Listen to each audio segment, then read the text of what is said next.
This video will discuss what kinds of things you should think about when considering to take the MCAT again.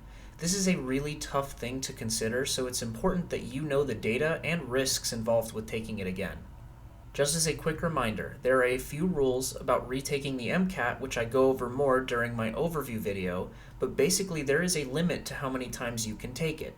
Also, each medical school you apply to will be able to see each retake attempt and what score you got, so please keep that in mind when deciding whether to take it again or not. Alright, time to talk about all the different things that should be going through your mind right now as you think about retaking it. First and foremost, you need to consider what schools you plan to apply for. If you score a 516, which means that you scored better than 92% of other test takers, then you most likely won't have to retake it. Unless you, of course, are trying to get into schools like Harvard or NYU, in which case that score is still well below the average acceptance MCAT. My point is that it's all relative to what schools you want to apply to. Another thing to consider is how much time, effort, and money it will take to re-prepare for another test. Since you've already gone through the process once, you know how much energy and time it took and whether or not you'd be willing to go through that again. Also, in my preparation video, I talk a lot about the costs of different resources and programs, a lot of which have time limits to them, so you would probably incur another hefty financial burden by preparing for the MCAT again. Maybe consider taking a gap year after you graduate college so you can dedicate more focus to the MCAT since you won't have to simultaneously worry about your GPA or classes at the same time.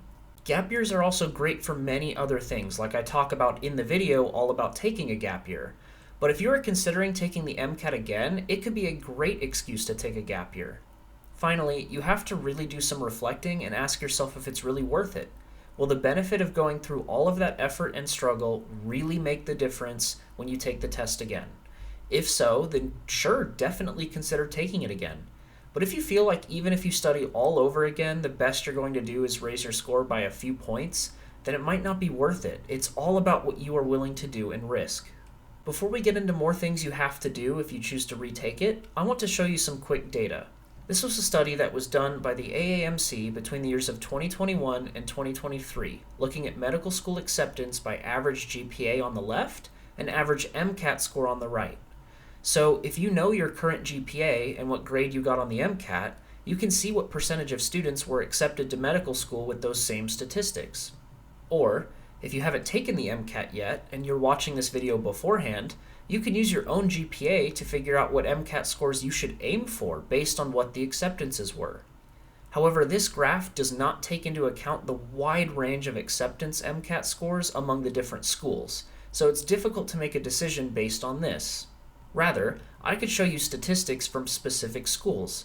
Just to illustrate the wide range, here on the left, I will show you some of the schools that will accept relatively low MCAT scores. These are reported as minimum scores, meaning as long as you scored above that, the school might consider your application. Contrast that with some of the top schools here on the right, and you can see the average MCAT score is above the 97th percentile for a lot of them. Like I said earlier, everything should be relative to what schools you are applying to. Earlier, when I gave the example of scoring a 516, that would be an incredible score for the schools on the left, but maybe not quite good enough for the schools on the right. Do your own research with the specific schools you are applying to and look up what their average MCAT acceptance score is for the previous year. Do your own research with the specific schools you are applying to and look up what their average acceptance MCAT scores are for the previous years. Alright, let's say you've done your research and decided that you want to take the test again. What things do you need to make sure to do? First, and this is the most important thing, you absolutely have to show an upward trend. This is the scary part about retaking the test, and it's honestly why it can be such a gamble. If you watched my video about the test material you can be asked, you know that they can ask you all sorts of questions. Some tests might play to your strengths better than others, so if you retake it and you get asked all the topics you are worst at, it might be a rough day.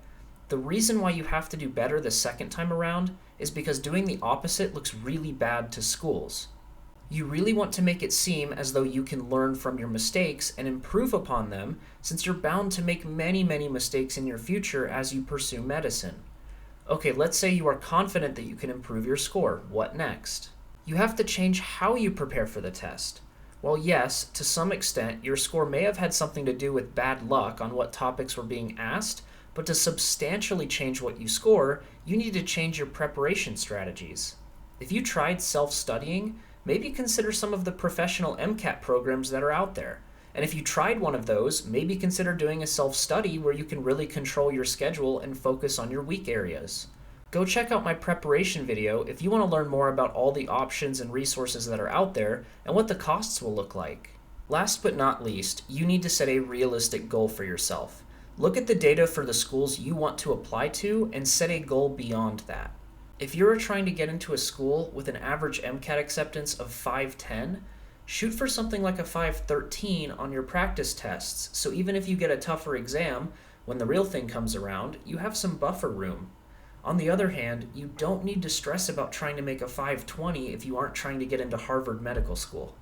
I actually want to transition here to an anecdote and tell you about what my thought process was like when I was applying to medical school and what happened with the MCAT score that I got.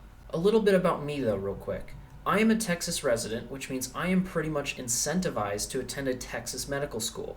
So when I was applying, I decided to apply to all of the Texas medical schools. Now, if you haven't seen the statistics, most of the schools in Texas are pretty competitive with their average MCAT scores. So I told myself that if I scored lower than a 510, I would absolutely retake the test again, and if I scored higher than a 513, it wouldn't be worth it to retake it. Well, nothing is ever simple, and I ended up scoring a 512, which was right in the fuzzy range of I'm not really sure what to do now. I had to go through a lot of the thought processes I discussed earlier in this video, and after much consideration, I decided that it really wouldn't be worth taking it again. A 512 was a solid score, and I was confident that even if I couldn't get into a super competitive program, I'd at least get in somewhere. Well, after going through the application process, I learned some interesting things about what that MCAT score means, and I want to show you. Here are the statistics for the school that I ended up going to. The average MCAT score was the exact same number that I got. So it makes sense that I got an interview opportunity there, right? Well, I also got invited for an interview at Baylor Medical School, which, if you don't know, is the most competitive school in Texas and is lauded as the #1 school in the state. As you can see, my MCAT score was nowhere even near an average of 518. And an average means that there are tons of students getting accepted with scores over 518. Then we have other Texas schools like University of Houston, which actually has the lowest average MCAT acceptance score in the state of Texas for MD programs, and they didn't even offer me an interview. It seems strange that one school, seemingly way out of my league, gives me an interview opportunity, while another school that seems easy to get into with my score didn't even consider me. But what's the point of me telling you all of this? Well, it's to say that the MCAT isn't everything. Think of it being like a way to get your foot in the door. The MCAT isn't going to be the thing that makes or breaks your application, but rather the thing that encourages them to consider your application in the first place. GPA is the same way. So while these two factors are definitely important in their considerations, they are not the most important things.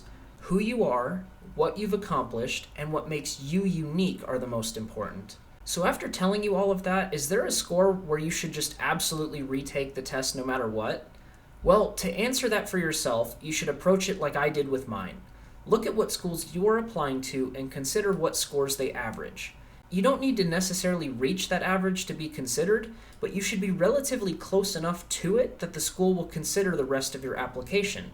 If you try to get into a school with an average score of 510, maybe retake it if you get lower than a 506 or a 505. Another option is if you really don't want to retake the test, maybe consider adjusting your application itself and targeting other schools where your score will be just fine. Yes, you might not be able to get into your dream school, but saving yourself the effort and stress might be worth it if you still get to go to medical school at the end of the day. If you do decide to retake it, make sure you are giving yourself enough time to prepare thoroughly for it. Don't just try to immediately retake it a month later. Give yourself lots of time to reflect on how you can approach the studying differently, and so you have time to take more practice tests. But all of this is up to you at the end of the day.